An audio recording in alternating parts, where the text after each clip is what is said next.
I first noticed it when I stopped talking about the things that made me happy. Not because I didn't want to.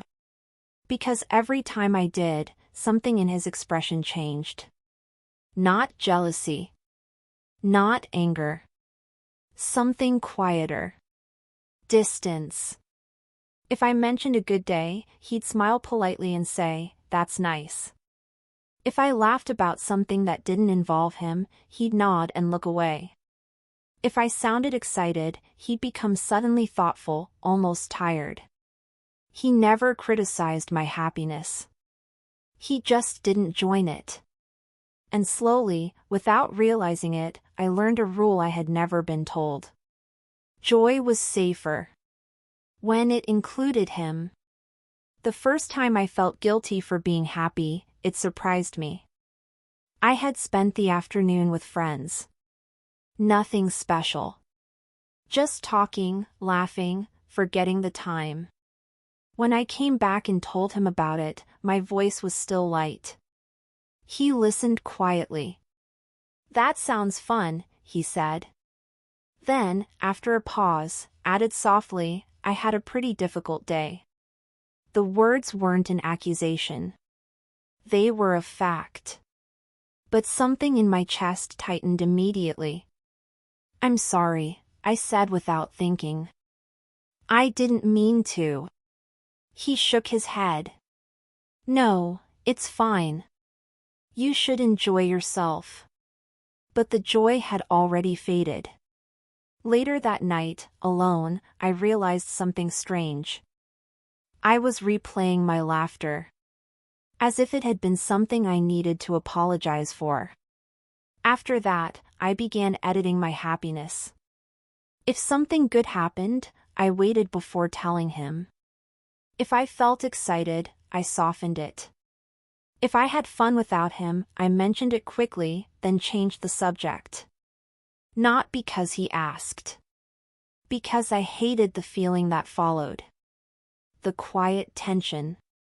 The sense that my joy had created imbalance. One evening, I caught myself thinking something that made my breath stop.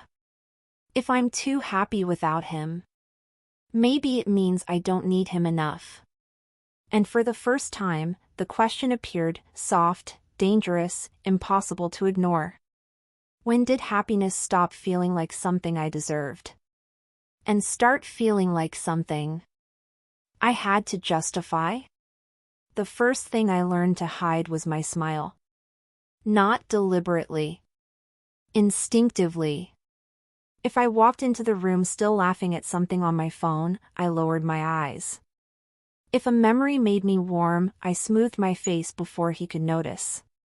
Once, I caught my reflection in the mirror, smiling alone, and immediately felt a rush of panic. What if he saw? The thought startled me. Not because I was doing something wrong. Because I didn't know how to explain being happy without including him in it. Soon, I began rehearsing my mood before I saw him. If I felt light, I slowed myself down. If I felt excited, I reminded myself of his long day. If I felt content, I searched for something to worry about, just in case. It wasn't about lying. It was about balance. I told myself it was kinder not to bring joy into a room where someone else might be tired. But slowly, I noticed something frightening.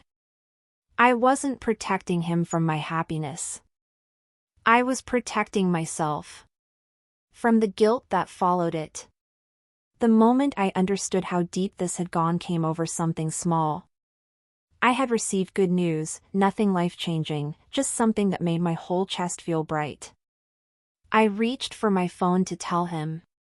Stopped. Imagined his pause. His quiet nod. The sentence that always came next. "I'm glad you're happy." Followed by silence. I put the phone down. That night, when he asked how my day had been, I said, it was fine. Not because I didn't trust him. Because for the first time, I realized something that made my throat tighten. It wasn't that he made me feel guilty for being happy. It was that I had learned how to make myself feel guilty before he ever had the chance. The first time he used it, I don't think he realized he was doing it. I was about to leave to meet someone. I had already changed my shoes, already picked up my bag.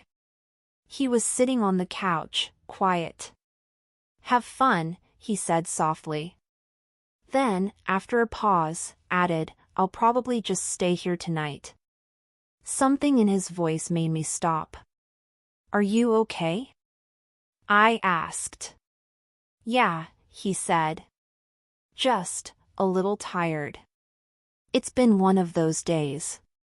He smiled, like he didn't want to be a problem. I stood there for a moment, bag still in my hand. 10 seconds later, I put it down. "I can stay," I said quickly. "It's not important." Relief flashed across his face, too fast to be accidental. And as I sat back beside him, I realized something terrifying. He hadn't asked me to choose him. He had simply shown me how bad I would feel if I didn't. After that, it began happening everywhere. If I mentioned plans, he'd sigh quietly and say, "It's nice you have so much energy." If I talked about something exciting, he'd smile and reply, "I wish I could feel like that lately." If I laughed too loudly, he'd glance at me and murmur, "I'm glad at least one of us is okay." He never said don't go. Never said don't enjoy yourself. He only reminded me, gently, constantly, that my happiness existed next to his unhappiness. And somehow, that made it feel wrong. The first time I chose myself anyway, the guilt was immediate and physical. I went out. I laughed. I forgot him for a few hours. When I came back, I found him sitting in the dark, phone in his hands. "Everything okay?" I asked. He looked up slowly. "Yeah. I just didn't sleep much." I nodded. Waited. For the anger. For the accusation. It never came. Instead, later that night, alone in bed, the guilt rose so suddenly it made my stomach hurt. Not because he had punished me. Because I had learned something far more effective. He didn't have to stop my happiness. I would come home and destroy it myself.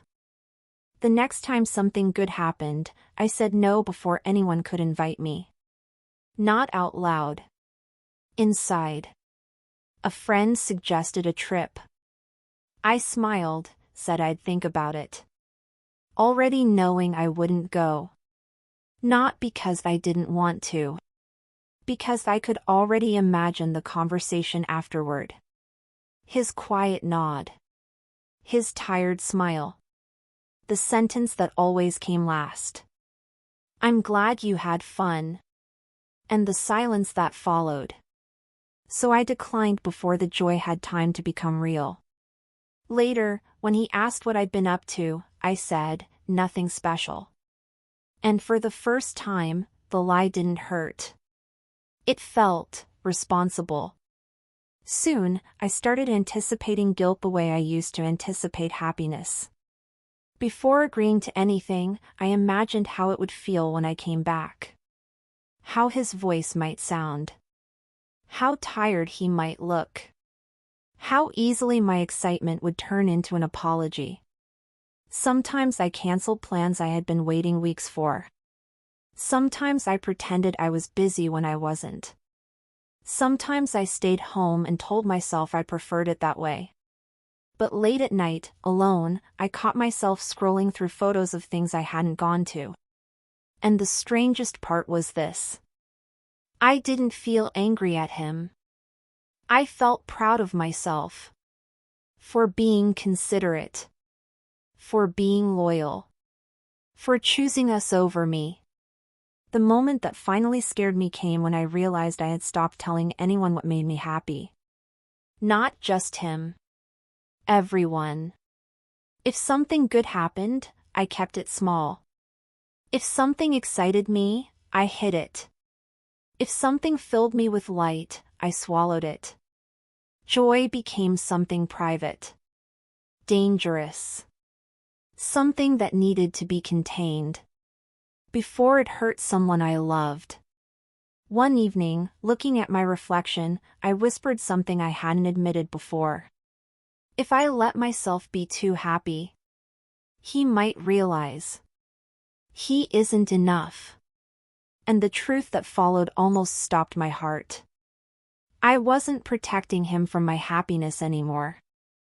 I was protecting the relationship from the possibility that I didn't need it to survive.